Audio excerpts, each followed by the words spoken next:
I'm Catherine Mazzone here on behalf of Mojo Streaming, and I'm very pleased to introduce our guest today. John Jurko is a filmmaker currently based out of Atlanta, Georgia, and I will say the closest in proximity interview that I've ever done for Mojo Streaming. So very pleased about that as well. Hi, John. Hi, thank you for having me. Yeah, absolutely. We're very happy to have you. And again, so close yet so far away. I know. We tried to meet in person, but life just makes things tough It's gotta sometimes. do it. It's just Yeah. gotta throw a wrench in things, but it will happen. See, it didn't work the first time, and I think there's, like, a rule where it's gotta work the second time. Yeah. So Second time's a charm. right? That's the rule. John, I'm really excited to talk to you about really anything you wanna talk about today, but specifically a film that you've been working on for 5 years now.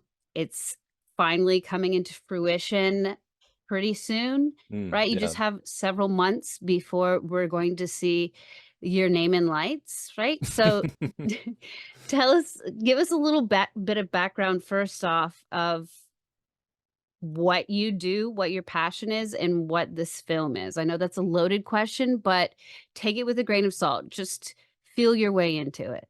Yeah, thank you. And yeah, my background is in filmmaking. I've been kind of in every different aspect of filmmaking over the last maybe 15 years. Ended up going to Bowling Green State University in Ohio, majored in film and philosophy.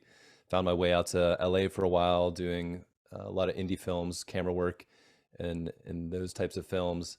And eventually made my way down to Atlanta, Georgia, where I got connected to this project, Rhino Man, which is a documentary about the rangers over in South Africa. And it's following them as they're protecting the rhinos from poachers over there, which has been a really intense crisis over the last more than a decade now, I think. So yeah, that's a little bit of my journey. We could dig into it more, but as you mentioned, the film Rhino Man is, we finally completed it this past year. It's been a long journey. It's been 8 years in total, 5 years since I've been a part of it. And now we're going into festivals this coming year and planning to release mid 2024. So really excited. It's been an insane journey along the way. It's taken a little bit of time to all come together, Mm, for to sure. say it lightly, right? So tell me, give me a little bit of background about, I mean, we know you love to make films. You went to school for filmmaking. And what is your interest in wildlife? Are they innately related to Mm. you? Did it just happen? Or were you drawn to conservation? Yeah, I mean, my background's definitely more on the filmmaking side. I grew up in very rural Northeast Ohio. My hometown is called Yankee Lake. It's this tiny little village that my grandfather started back in the mid 1900s. And and so I spent a lot of time just being out in nature growing up, collecting bugs and frogs and hiking through the woods. I did do some hunting growing up and stuff like that. So it's kind of a part of the culture out there. So I always loved being outside and going to national parks and trying to climb mountains and things like that. But I never thought of myself as a conservationist necessarily. It's always been a topic that is important, but it wasn't my main focus. So just storytelling is kind of my passion, and trying to find ways to, I don't know, I guess for me it's always been about trying to find meaning and truth in the world and translate that through stories is kind of where I come from it. And so when I moved to Atlanta, I think within the first couple of months, I was at it was one of these creative morning events. I don't know if you've ever been to one, but I think it's the last Friday of every month. A lot of cities have them, and it's basically an event where you go, show up, get free coffee and donuts, and then you watch someone speak on, their whatever type of art they're doing or business they're starting. It's kind of a wide range of topics, and it's a cool way to meet people and hear stories, get inspired. And when I was at one of them in Atlanta, I might have just been visiting it at the time, thinking about moving here. I remember seeing, there was this production company that was sponsoring them. And so I kind of followed up on them when I decided to move here because I was like, I need some work. you know, Mhm. I was doing a lot of freelance stuff, but when I went on their website, I saw the original trailer for Rhino Man, and It had my now really good friend Matt was a part of it, talking about the poaching crisis in South Africa. It showed these rangers, and they were talking about being the bulletproof of the rhinos, and it just seemed like a really interesting story. And this agency was doing a lot of corporate work locally and around the country, but they also put a lot of resources into doing projects that were just pro bono for good type projects. And so this is the biggest one that they were tackling, Rhino Man. And it just seemed like a really amazing story, and they seemed like really cool people. So I was like, I need to try and find a way to get a job there. And so it was like, I don't know, I think I reached out to them and they quickly responded, and I got an interview with them, but they weren't really looking for anyone at the time. They're like, hey, yeah, you seem cool. I was like, yeah, you guys seem like you're doing really amazing work. Let's stay in See ya. touch. Yeah, yeah. So I kind of stalked them for about a year. I would just like show up at events they were either putting on or those Oh, creative it's that mornings. creeper Yeah, again. yeah, yeah. But I tried to do it in like a non-creepy way, I hope. Oh, oh, right, right. Yeah. I was like, hey, how are you guys doing? But I wasn't like asking or begging for a job or anything. And then eventually one day, the CEO like walked up to me and was like, hey, let's talk after this event. And they're like, yeah, we're actually looking for someone. And we just kind of hit it off from there. And I ended up, after literally a year from the first conversation I had with them, I ended up getting a job there. And one of the first things when I got there was like, so what's going on with this Rhino Man project? And I think I saw the current cut back in 2018, and it was all these amazing vignettes about rhinos and rangers and the poaching crisis. But for me as a filmmaker, especially with a feature length documentary, I was like looking for some kind of through line of a story that we're following, or main character that we kind of see develop throughout the story. So kind of sat down with Matt, who was working there at the time, Matt Lindenberg, and his background is completely in conservation. That's his passion. He's from South Mhm. Africa, went to the Southern African Wildlife College, trained rangers out there with their team, taught a lot of classes out there, ended up getting his master's in cheetah conservation in the States here at Grand Valley in Michigan. And Wow. through this, that's how he ended up partnering with this agency to make the film. But his visa was basically running out from university since he graduated, so they hired him to come help them produce videos while trying to keep this Rhino Man project alive. So I connected with him and I was like, so what do you feel about the film? Are you happy with it? Are you ready to release it? And he's like, well, it just doesn't feel like it's done yet, but we kind of lost momentum here. And so I kind of just stepped in and was like, well, let's try to figure out who the main characters are. Let's break it down, try to make a plan, and see if we can go back and fill in the dots. And so yeah, it's kind of what we did. It was like 2 months of planning, and then he managed to raise money through his nonprofit Global Conservation Corps, and we went back, and it was like a 2-week whirlwind tour in South Africa where I was basically holding the camera and running around. He had a microphone, and we shot probably almost half of the current film in that 2 weeks, trying to fill in Dang. the storyline. So yeah, that was kind of the journey to get there. And then from there, just like Matt and I became really great friends, and over time, I just kind of took the lead of this project, and it's been my baby, in partnership with Matt and his nonprofit. So yeah, it's just kind of happened. So that's kind of my way into conservation, and somehow I've become kind of like a minor expert in rangers and rhinos through between the film and doing my own podcast connected to the film, the Rhino Man Yeah. Podcast, and just talking I to all these people. I think it's really interesting that you were not so the conservationism was a secondary thing for you, Mm, and it sounds like even more than the actual technical making of the film, you wanted to get your hands on the story mm, and telling the story, which I think is really interesting. I also can really relate to the passion for storytelling, and I think that I just find that really mm, awesome that it's like, okay, you guys have the makings of something super cool here, and all you need is a little, like, storytelling, stirring of the pot almost. Let me add a few more ingredients here and there. So I'm interested to hear, how did you immediately see the story when you first saw the bits and pieces of Rhino Man? Were you already, because you said you were drawn to the project, you wanted to talk about it. Was that because of, "Hey, this is really cool," or did you say, "Hey, look, this is actually this really neat story that I can tell?" Yeah. Yeah, I mean, when I first saw the trailer, I think I was just like, "Oh, these guys are doing some really amazing things." I had never been to Africa.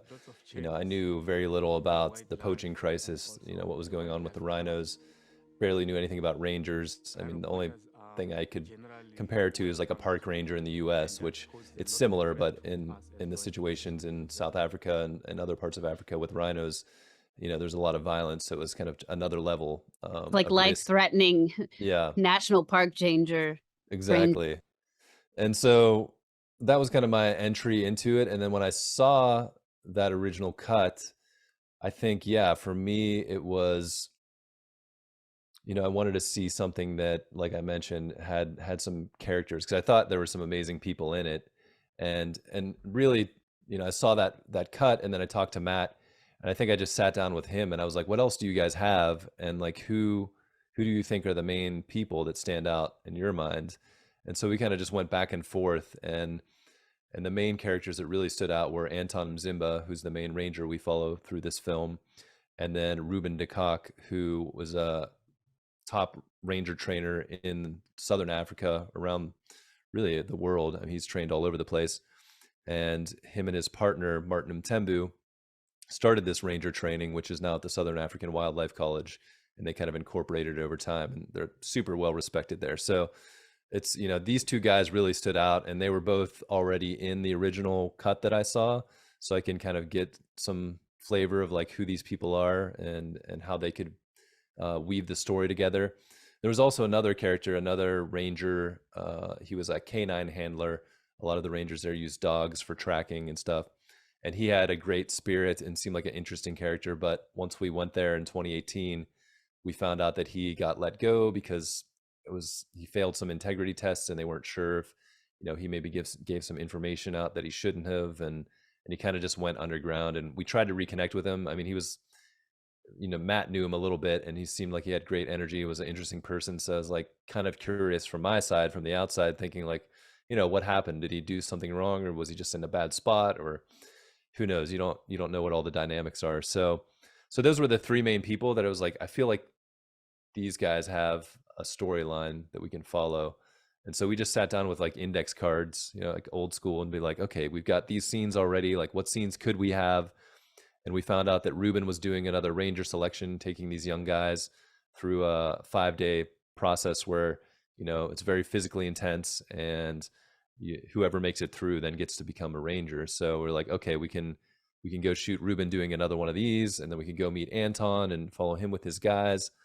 And so we kind of mapped out some of the puzzle pieces we thought we needed, and yeah, just went for it and quickly threw it together and showed up in South Africa. And that was my first time to Africa ever. 2018, I think it was the end of June, beginning of July, and it was such an amazing experience. What were your first impressions, and then your not so first impressions? I wanna hear what this was like for you on the ground. Yeah.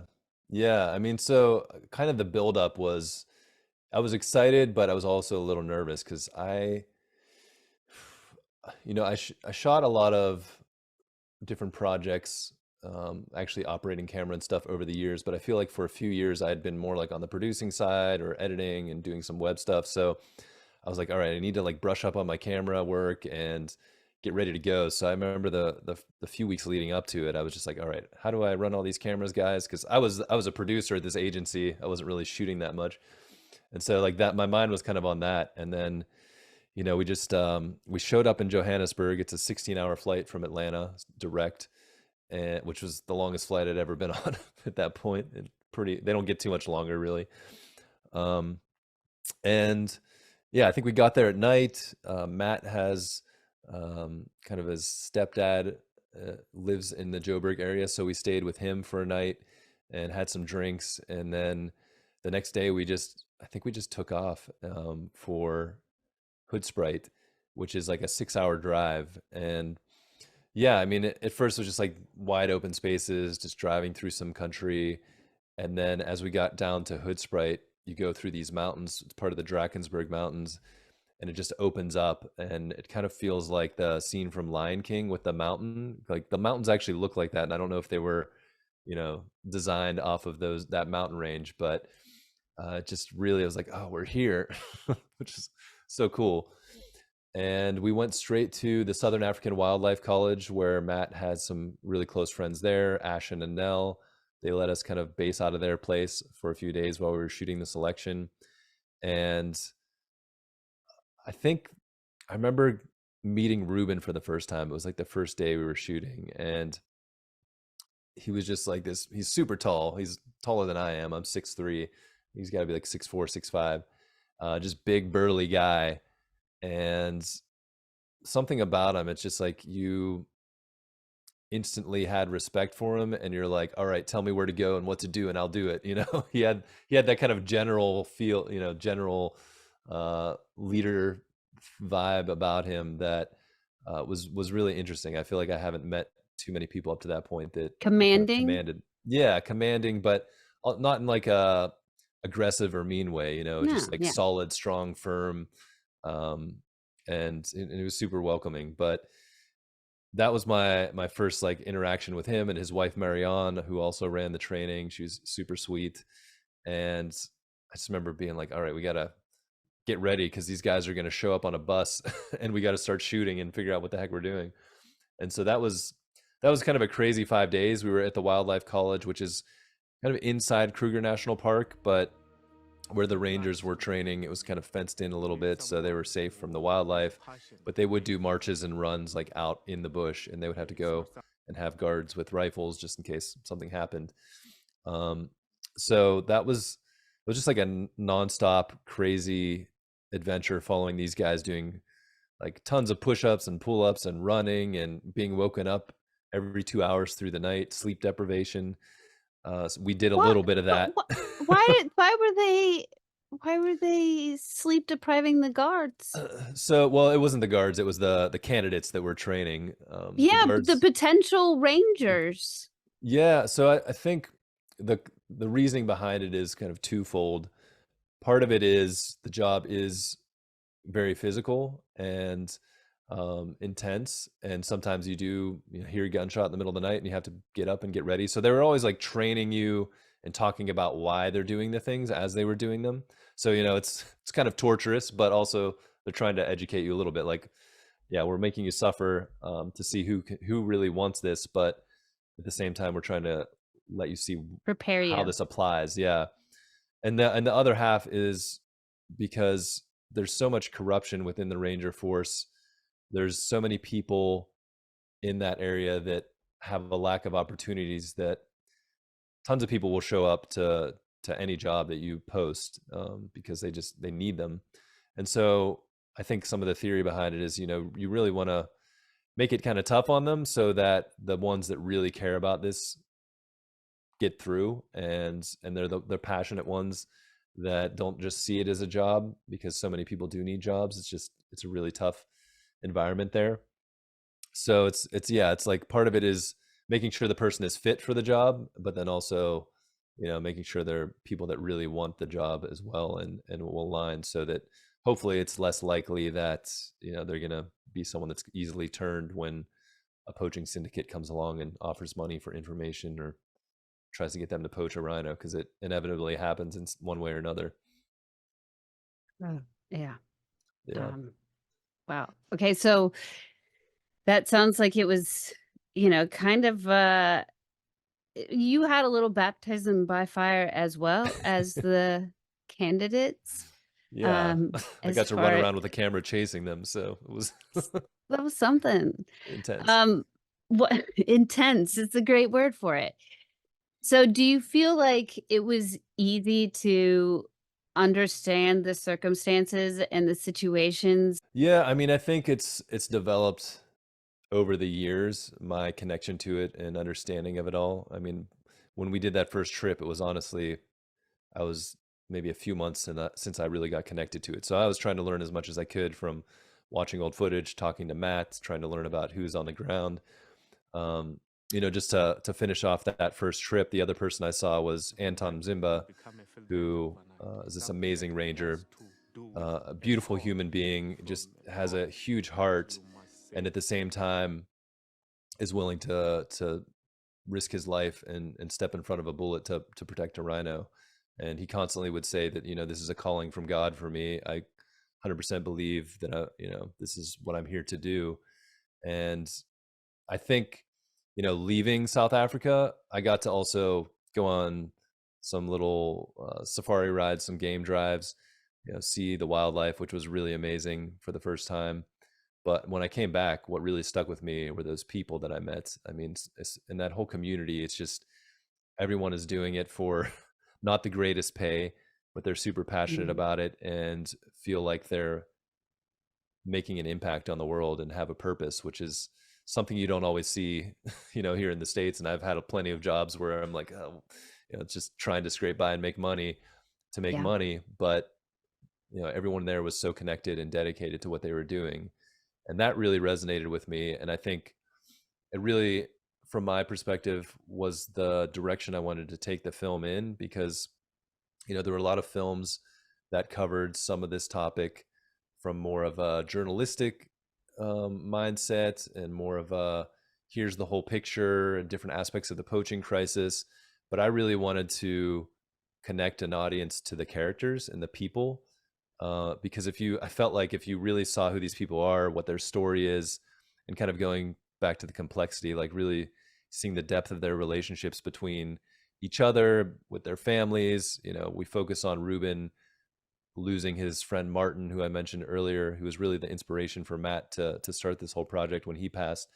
And so you're kind of seeing all these dynamics of uh, their sacrifice and their love for each other, and matched with the, I guess, intensity of the problem and the danger. And so for me, it was really trying to connect an audience with people that had something they were so passionate about and cared about and had a purpose, and thinking and hoping that that would open up the door for people to become more interested and involved in the topic itself, because of the people, and using them as a way to bring them in with their stories. Mhm. And, that's classic storytelling, right? I mean, the people are really the ones telling the story.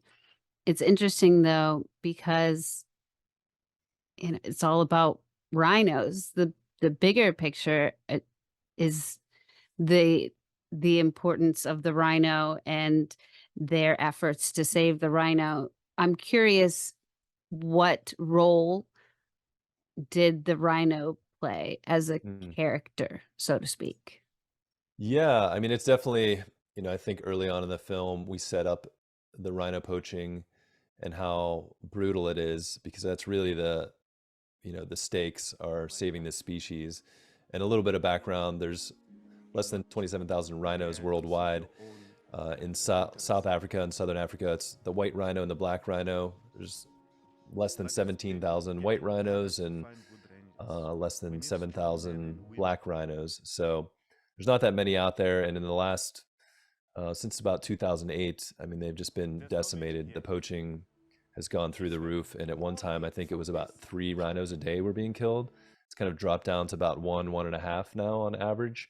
So it's still high, but hopefully things are getting better. It's just hard to tell that, one of the reasons could be there's less rhinos and it's harder to get to them too. So that could be part of the reason it's slowed down. But um, so yeah, I mean, the rhino is kind of peppered throughout the film to show like these are what they're protecting, why they're protecting them.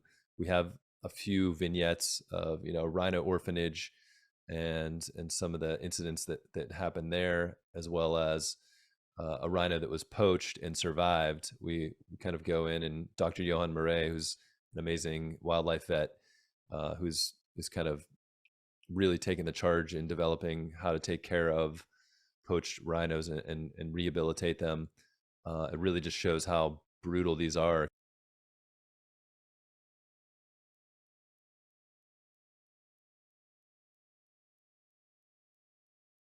you see this animal that's in pain and is survived, but is completely deformed now because its horn's been cut off. And people, when they poach a rhino, they're not trying to carefully cut the horn off. They're just hacking as low as they can to get as much of the horn as possible. And it's tough to see, but it kind of brings home the reality of how brutal this poaching is. Hopefully to get across to people that, like, yeah, yeah. I was actually just talking to people today from Vietnam, trying to figure out how to get the film in Vietnam and China for demand reduction, because that's where a lot of the use comes from. Demand. Traditionally, it was like a Chinese medicine with some different properties, but not really any of them proven in Western medicine. And then on top of that, it's become more of a status symbol, or it's like an investment, or they make libation cups and different types of carvings out of it. And so there's still a lot of demand coming from that region. And that's where the money's coming from to fuel these poaching syndicates that then hire local people in these desperate positions to come give information or actually go out and poach rhinos, putting the rangers' lives in danger as well at the same time. So yeah, it's a super complex problem, and a lot of people are trying to come at it from different angles. But yeah, we really focused on the rangers. When people see this film, what do you want them to walk away with? Yeah, it's a really good question. I think for me, there's kind of two takeaways.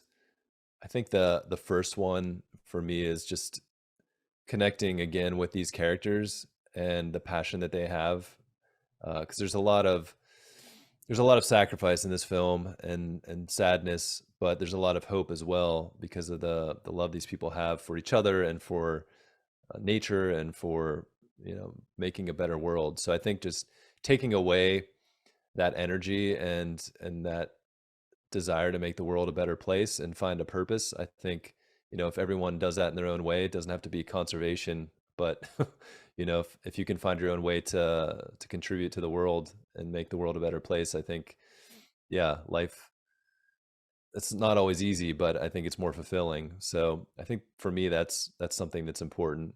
And then on the other side, hopefully people will want to support in some way. And we've created a whole social impact campaign to try to give people an avenue to support the rangers, focusing on South Africa, but then we've partnered with the International Ranger Federation, Game Ranger Association of Africa, the European Ranger Federation, Thin Green Line Foundation, and others to really open this up to rangers around the world, and sharing stories through the podcast, but also giving people a way to donate to a campaign that will essentially create a pipeline for the next generation of rangers. Our nonprofit, Global Conservation Corps, focuses on the youth and inspiring and educating and creating pathways to conservation. And then the Southern African Wildlife, who we're also partnered with, does the training like you see in the film. And the Thin Green Line is also involved in training through lead ranger and taking care of fallen rangers. So kind of creating this whole way to support this next generation of rangers, because we don't have enough for the amount of protected areas we have now to really effectively protect them. And we're trying to protect 30% of the world by 2030. It's like a big global initiative, and to do that we need another, I think, 1.2 million rangers to do it effectively, which is kind of crazy. So hopefully creating some way to support that next generation and fund it to some degree. So those are the main takeaways, and just connecting with those stories and finding ways to contribute however you can. Yeah, so I would like to talk a little bit more about the nonprofit connected with the film, because you mentioned you have partners, but this Mm. is a little bit different, right? Tell us about that. Yeah, so it's a unique thing, I think, in terms of films. I feel like a lot of films partner with NGOs, but it's rare to actually have a film of this level made within a nonprofit. In some ways, I don't recommend it because it is a lot of complicated stuff you have to do on the legal side, especially if you need to raise money and things like that. But yeah, so the Global Conservation Corps is the organization that Matt Lindenberg founded back in 2015. As I mentioned, he was inspired by the loss of his mentor, Martin Mthembu, who was kind of partners in the ranger training with Ruben, and you learn about him a lot in the film. And he originally wanted to do something to continue Martin's legacy by telling and advocating the stories and work of the Rangers, who he was connected to. And so it just kind of started out as this little like Kickstarter to get this thing going and tell a couple of the Ranger stories, and then it snowballed into Rhino Man, which is kind of the original project of GCC. But over the years, through making the film and working with the Rangers, Matt had a really eye-opening conversation with Anton, who's kind of our main ranger in the film, and Anton just broke down and said, my biggest fear isn't losing the rhinos. It's that my children and the youth in these villages are never gonna connect with the wildlife or know the wildlife. And Matt's like, like, tell me more. Like, surely your kids have been in here. You pretty much run the security for this reserve. And he's like, no, they've never been inside the reserve. They haven't seen the wildlife in person. And so it kind of opened Matt's eyes to the more long-term problem in vision for the nonprofit, because in the end, rangers are buying us time, but it's what we do with that time that matters. And if things don't change, it's kind of just a losing battle all around. So GCC's really shifted focus to the youth, and kind of starting out with education, bringing in facilitators into schools, teaching about conservation, and then creating experiences where they could go out and actually see wildlife for the first time on a game drive. And so we have some really cool videos of like kids going out for the first time, and I've actually been on some of those drives, and it's really, really cool, and the smiles are huge, and it's so amazing, because you're like, they live a couple of miles away from all of this amazing nature, but most of them have not seen it and have been separated from it. I love and that.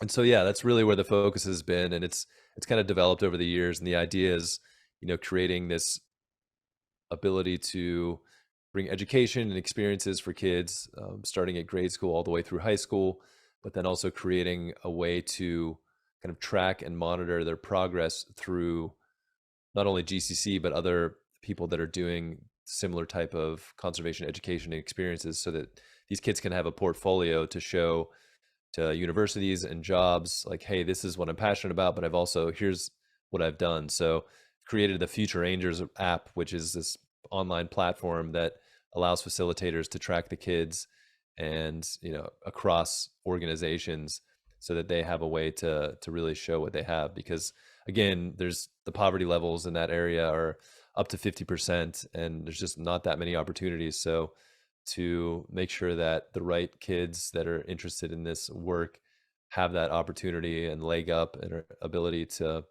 work in the space, whether that's a ranger or a guide or working as a manager or something like that within a reserve or a lodge. I think it's really exciting to see how that's coming to fruition and developing. And I think a lot of people are starting to think more in that direction. There's a lot of amazing organizations. Some we partner with, Karoo Camp, which is Peter Eastwood's camp inside of Balule, not too far from where we shot our film.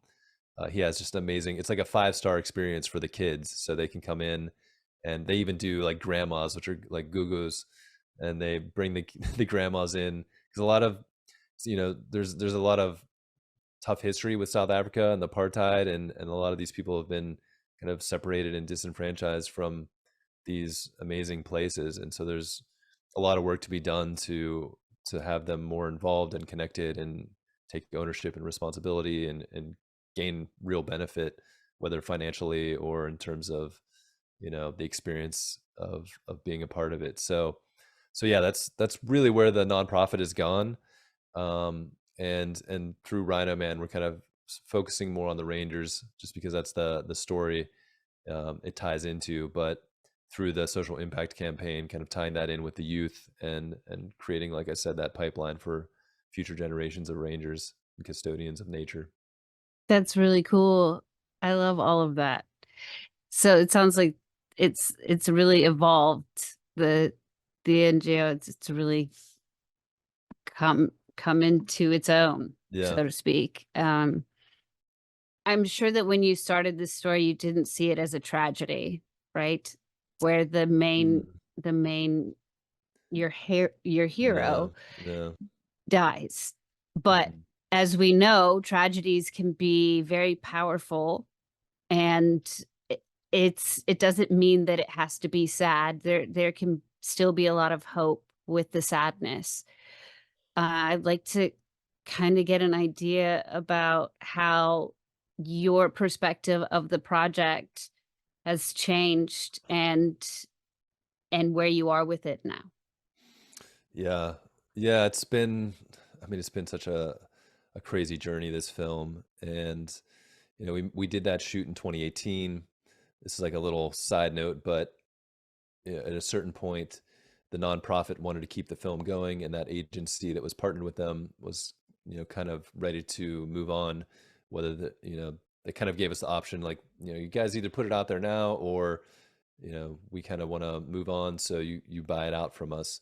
So we went on this journey of trying to raise funds, and it was a bit of a struggle.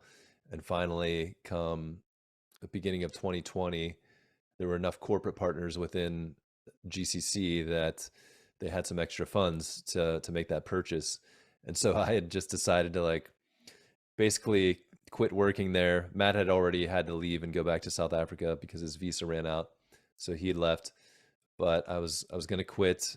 I put a whole bunch of money into a bunch of gear, money that I didn't really have, but I had a plan. I kind of created a whole treatment of, like, here's what I would do to improve the film even more. Like, what if I just went to South Africa, spent 2 or 3 months there, got all this, and put the film together, and take it up to another level. And so I made this plan, and Matt was all excited, quit the job. They were going to buy the film out. And about a week or two before I was going to fly to South Africa, Matt and our friend Justin, who was going to help with cinematography on the ground when I came, both started messaging me, and they're like, "Hey, this COVID thing's happening, and I think they're going to shut the border down this week." And I was like, "Well, I'm not supposed to be there for like 2 or 3 more weeks." They're like, I think if you don't come now, you're not going to get in." So, like, last minute, I just decided, okay, let's do it. Let's just see what happens. And so I changed my ticket. I left on, I think it was the 15th of March, and I got there on the 16th, not really knowing if I was going to get in, but it was supposedly the last day, and showed up and managed to walk through customs and everything. And yeah, got into South Africa, and then the borders shut down. And so Matt and I are just like sitting in Hootspite, um, trying to figure out what to do next. And that's when, like, all the corporate partners were like, I don't know if we're going to give you the money right now. So all of a sudden, we didn't know if we were even going to own the film anymore. And I'm like sitting there with all this gear in South Africa, everything's shutting down. And it was kind of like a couple of months of just being like, well, I don't know what we're going to do. But it wasn't bad, because it just so happened that Matt had gotten a really beautiful home on a wildlife estate, from one of our partners who, you know wanted to invest in a place where the international donors could come see the projects, as well as give Matt a place to work from, like an office. And so we were renting this house on this wildlife estate that people were supposed to come visit, but because everything shut down, it was just Matt and I there. So, we're going out on runs, and there's like giraffes and zebras, and all the stuff that's not really going to hurt you, just like running around, and this beautiful property. So I was kind of just enjoying life for a couple of months. I'm like, nothing's happening. I was just like drinking coffee, thinking, reading, writing, trying to come up with like ideas for stories or something to do.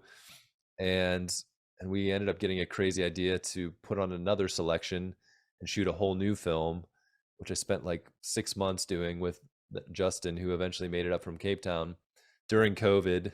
We got like essential worker passes and all this stuff to come to the reserves. And yeah, it was a crazy journey. But in the middle of all that, we eventually did actually end up getting Rhino Man. I think we had a board member who fronted some money through a loan, and we ended up getting Rhino Man from the agency. And And once we did, I think I was excited about this new project, but I was like, I feel like we need to finish this right. And in my mind, that was like maybe another 6 to 8 months, but that was 2020. Here we are, 2023, almost 2024.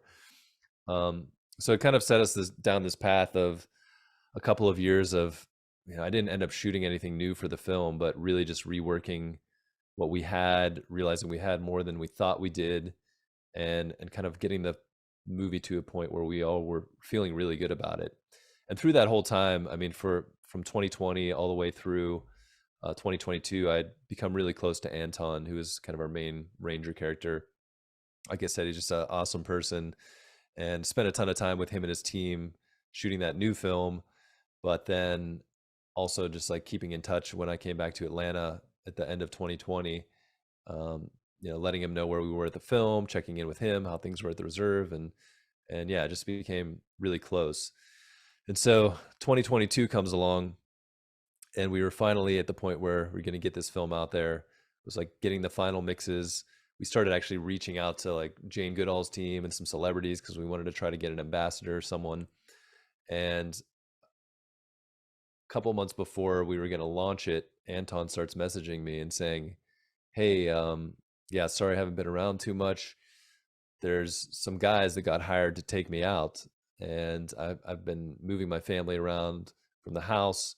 He's like, "Yeah, I mean, you know, I think they were going to get paid like essentially $1,000 US a piece. These two guys are supposed to take him out." And he kind of like blew it off a little bit at first. He's like, "This stuff happens. We'll figure it out. Not too big of a deal."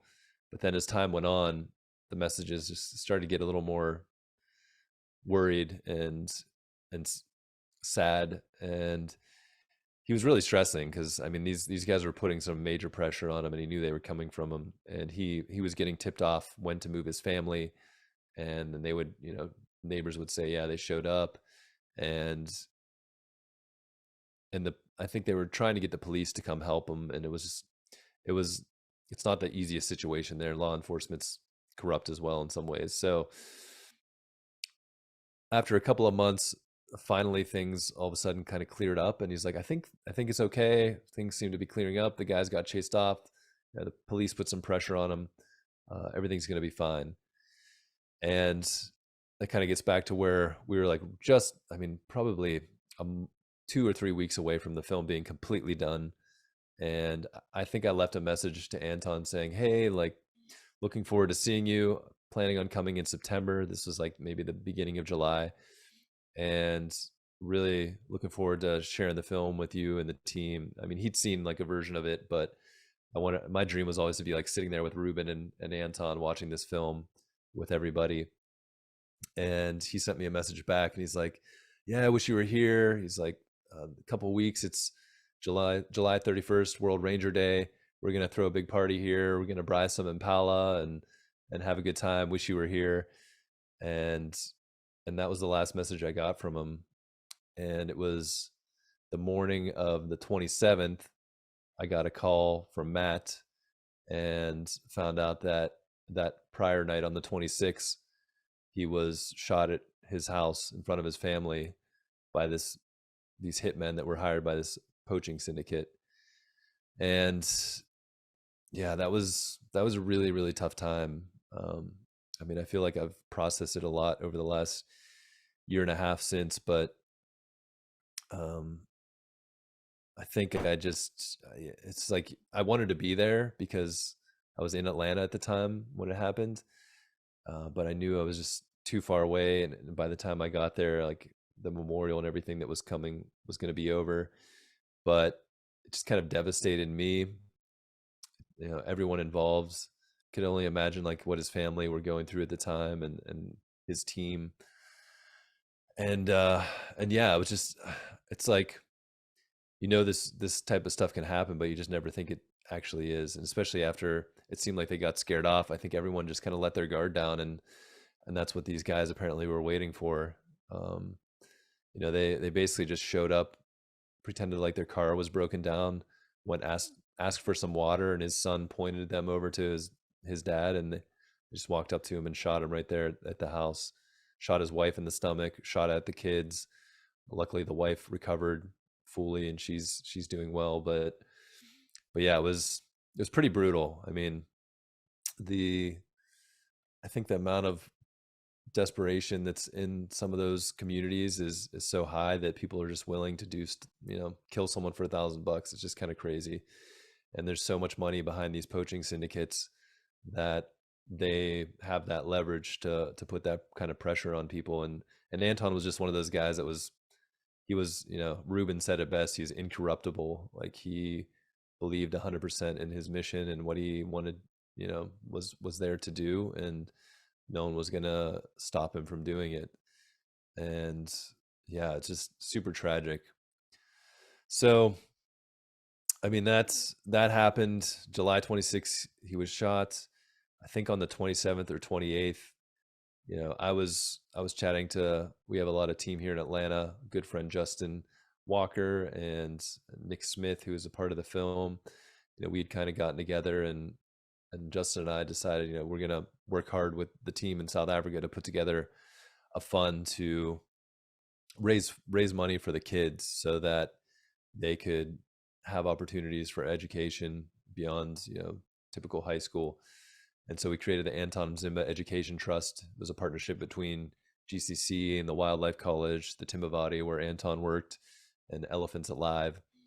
And we ended up raising, I think, $70,000 so far for his kids. So the idea is to be able to put them through whatever education they want, and then hopefully through the trust be able to continue to put kids through conservation education in Anton's memory. So that was kind of like what I felt like I could do in the aftermath, because I just wanted to do something. So we were just creating this campaign and video and all this stuff. And then on July 31st, which was World Ranger Day, the day Anton said, "Hey, I wish you were here to celebrate with us," that ended up being his Memorial Day. And I wasn't there, but we ended up incorporating in the film. Luckily, there were enough people with phones taking video that we were able to capture quite a bit of it. But yeah, they had a beautiful ceremony with like a flyover, and pretty legendary rangers from all over the region came to pay their respects, and really, really beautiful. So yeah, it's I feel like that moment just kind of changed everything, because as a friend and someone that got close to, you don't think about it as like a filmmaker getting that close to someone in a documentary, um but yeah, I mean, it's like you care about the people, especially when there's someone like Anton or Ruben or these guys, and just trying to figure out how to deal with that. And then also as a filmmaker, and kind of coming from that mindset, like, what do we do with the film now? Because we've got this movie that's basically done, but should we incorporate what happened to Anton into it? Does that make sense? At the same time, you're kind of questioning, like, is it wrong to do that? I don't want to be exploiting my friend's death for a film. So it's just like weighing all these things. And also just like me personally, I'd given quite a bit to get to this point, and I've been like on the edge of, financial and every kind of destruction from all I put into it. That I was just like, I don't know if I have it in me to go any further if we have to. And so just a lot of that like rolling around at the time. And kind of in the midst of all that, we saw that Prince William had tweeted about Anton Mthembu. He said, we need justice for Anton. He's just been recently killed. These rangers are facing these types of threats. And so we kind of found out that apparently Prince William had met Anton through like a Microsoft Teams meeting back the prior year, kind of talking about some type of new software they were creating to track illegal wildlife trade. And they wanted to talk to someone on the ground. And he was just really touched by Anton's presence and how he talked about the subject and who he was. And so through that, he reached out. His team saw that we had a podcast. They're like, "Hey, can we retweet this podcast?" And I was like, "Yeah, sure." But we also have a movie we've been working on for like 5-6 years at the time.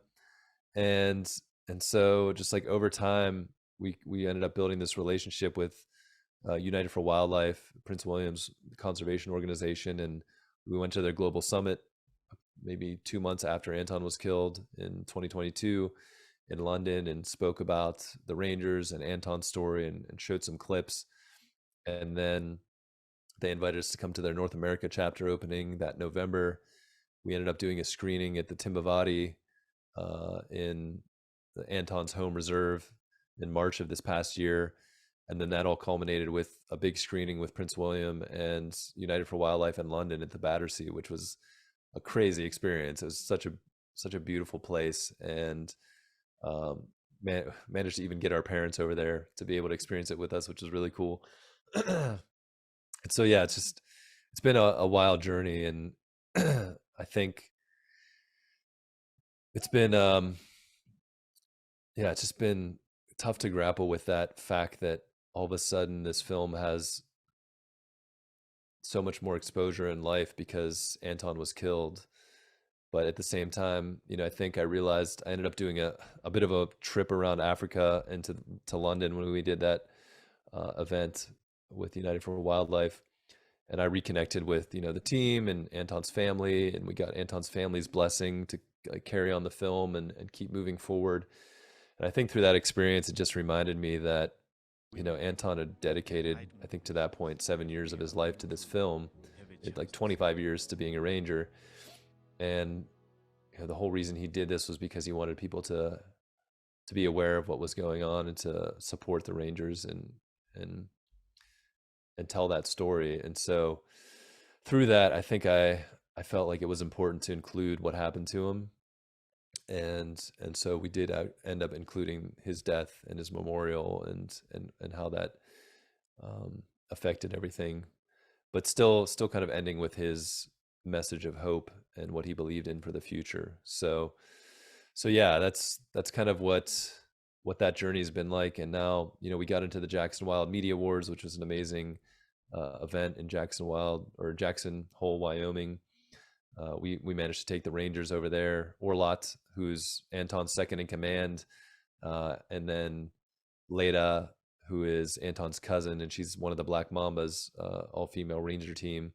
They were able to come out with Ruben and Marianne from the film and experience that event, and we did a Q&A and met a ton of amazing people and got to go to Yellowstone National Park. It's such a cool place. So yeah, I mean, that was an amazing moment, and yeah, I feel like we're kind of just poised now to really get this film out in a big way and bring everyone together through festival screenings, through we want to do a small theatrical run and release it online with a big social media activation date. So there's lots building up and coming, and it feels like, yeah, we're almost there. This thing's finally gonna have a life of its own and be out in the world for people to see and to learn from Anton and his life and what his sacrifice and dedication to this cause means, and also Ruben and Marianne and Martin and all the other people that were involved.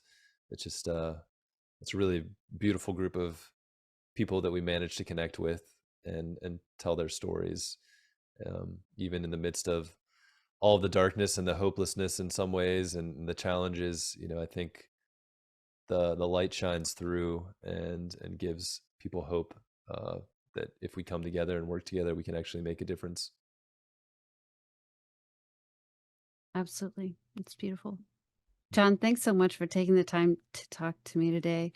Yeah, Um, there's so much more I want to delve into as we get closer to the release of the film. we're planning on releasing it mid this year, but we've got our website, rhinomanthemovie.org, and on there I've got screenings that are popping up. We have a couple of screenings coming up in Colorado in the end of February, so kind of look for those exact dates. And then on social media at Rhino Man the Movie, Instagram is probably the most active. Trying to put more out this year as we go forward. And then if you get interested in the story, I mean, I've interviewed so many people that are either in the film, connected to the film, or connected to the cause through the Rhino Man podcast, and that's on all the platforms too. So lots of ways to kind of get into the story. There's the interview with Anton's on there, so you can go back and listen to that one. So yeah, follow along and keep posted, because we'll be talking more about the release as it comes. Absolutely. And if people do want to help, and they want to help maybe Anton's team or his family, how can they do that? Yeah, so there's a couple ways, that social impact campaign, we're still developing it, but you can technically donate to it now. If you go to rhinomanthemovie.org, there's like a take action button. There's also, I think there's the website's still live, but Anton Mthembu, which is MZIMBA, .com. There's, some more information about Anton on there, and I think there's a link to donate to Amet, which is the trust that I was talking about that helps his family and the kids. Mhm. So you can do that as well. There's also a petition. I think there's some links in our link tree link on Instagram, and there's a petition that people can sign if they want to, help try to bring justice for Anton, because there's still, the case still hasn't really moved. No one's been caught. No one's been prosecuted. There's still a lot to do on that side. So trying to put as much pressure as we can in different ways on those groups. So yeah, lots of ways to get involved. Awesome.